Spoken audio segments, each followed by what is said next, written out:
Boker Tov, j'espère que vous allez bien.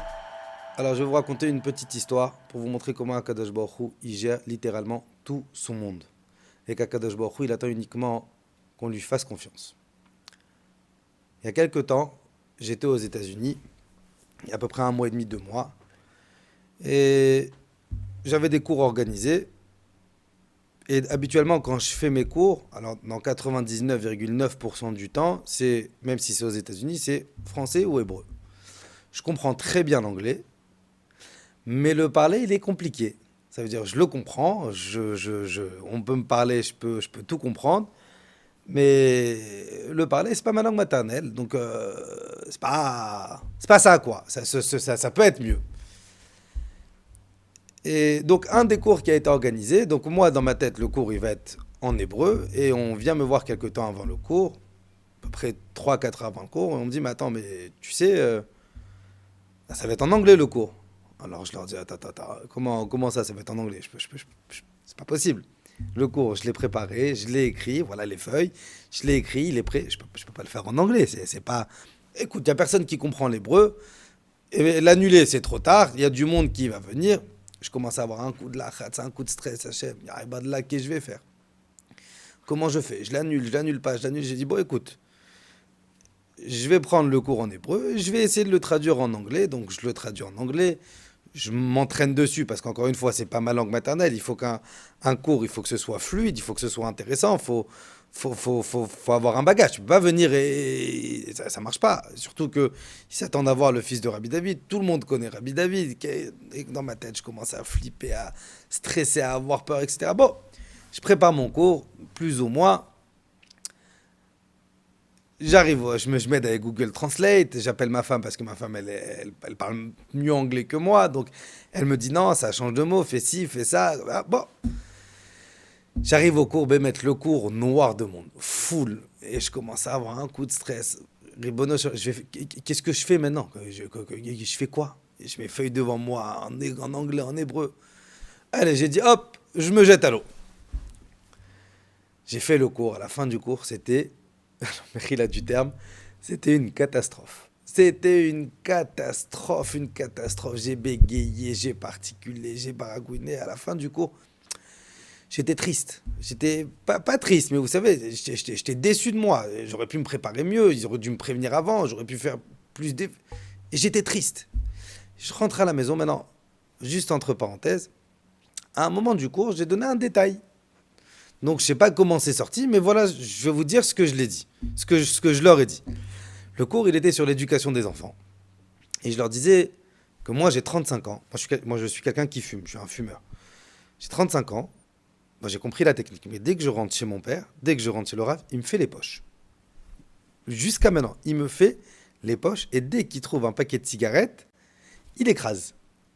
Donc j'ai développé une technique. Je ne rentre plus avec de paquets de cigarettes quand le Rav il est à la maison. J'ai développé la technique. Et donc dans le cours, je leur disais que jusqu'à maintenant, 35 ans, mon père, ça va être un peu bizarre ce que je vais vous dire, mais mon père, il me surveille. Qu'est-ce que tu fais? Où t'as prié? Avec qui t'étudies? Qu'est-ce que t'as fait aujourd'hui? Ça veut dire que tout le cours était que dans l'éducation des enfants, il n'y a pas de limite. Il n'y a pas d'âge et il faut qu'un papa et une maman, ils soient constamment derrière leur enfant. Donc ça, c'était le cours. Je sais pas comment il est sorti. Ça, je voulais bien dire en français. En anglais, il est sorti Sarah, il est sorti. Et donc, je finis le cours, je rentre. Je suis pas bien, je suis pas bien. J'ai raté ma mission. Genre, j'aurais pu les éclater, mais j'ai raté. Bon, ça, elle se finit. Je suis rentré en Israël. Bien sûr, je l'ai dit à personne que c'était une catastrophe. J'ai vu mon père, je lui ai eu au téléphone. Je lui ai dit, ouais, c'était super, machin. J'ai essayé de mentir un petit peu. Et ça, cette histoire s'est passée il y a 3 mois. Il y a 3 semaines, je suis retourné à New York, mais cette fois-ci, je suis retourné avec le Rav. Et donc le Rav, il recevait, moi j'étais à côté, et je vois un couple qui était à ce fameux cours catastrophique quelques temps avant. Et je me dis, oh là là, la honte, ils vont sûrement aller voir papa, ils vont lui dire il était nul le cours, et c'est quoi ça, et c'est quoi votre machin. Et la maman, elle vient me voir, et elle me dit, vous savez, vous avez sauvé ma fille. Je lui dis, ah bon? How? Donc je mets un peu des mots en anglais comme ça. Comment? Elle me dit, bah écoutez, la dernière fois quand vous avez fait le cours en anglais, vous avez dit comme quoi vous, à 35 ans, vous êtes surveillé par vos parents. Et bien que vous avez 35 ans, l'éducation des parents, elle doit jamais s'arrêter. Elle dit, bah moi j'avais un problème. J'ai ma fille de 16 ans. Je commence à plus trop la sentir. Et j'ai envie de fouiller son téléphone, mais je sais que si je prends son téléphone, on va arriver à un conflit. J'avais pas le couard, j'avais pas le couard, j'avais pas la force, j'avais pas le cran de le faire. Et quand vous avez parlé, quand vous avez fait votre cours, ce fameux cours, et que vous avez dit que Rabbi David, il surveille encore son fils. Je me suis dit, si Rabbi David, jusqu'à 120 ans, il surveille encore son fils, qui a 35 ans, qui est marié, qui est père de famille, qui suis-je moi pour pas surveiller ma fille? Et ben, je suis rentré à la maison. J'ai pris son téléphone. Et ben, au Hachem, je l'ai sauvée. Elle était en début d'entamer une relation avec un goy. Et ben, vous avez sauvé ma fille d'une relation avec un goy. Et quand j'ai entendu ça, je me suis dit, Hachem, Ribono Shalom, combien elle est grande ta force. Kadosh Baruch Hu, il attend pas de nous qu'on fasse tout. Kadosh Baruch Hu, il attend pas de nous des résultats. Kadosh Baruch Hu, il attend de nous qu'on fasse l'Ishtadlut, qu'on fasse l'effort. Fais l'effort. Après, laisse à Kadosh Baruch Hu gérer. Moi, j'ai cru que j'ai fait un cours catastrophique et que le cours, il était nul et que c'est qui va l'écouter, que c'est qui va l'aimer, qu'est-ce qu'ils vont dire. Ben non.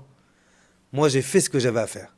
Akadosh Baruch Hu, il a mis les mots dans ma bouche que de mon cœur, ça rentre directement dans leur cœur pour sauver une fille juive d'une relation avec un goy. Akadosh Baruch Hu, il attend de nous un truc. Lui faire confiance. Il gère tout. Moi, je fais mes ishtadlut. Moi, je fais ce que j'ai à faire. Et après, Akadosh Baruch Hu, il gérera tout le reste. Je vous souhaite, Bezrat Hashem, une excellente journée, une excellente semaine, Bezrat Hashem, et qu'on ait que des bonnes nouvelles.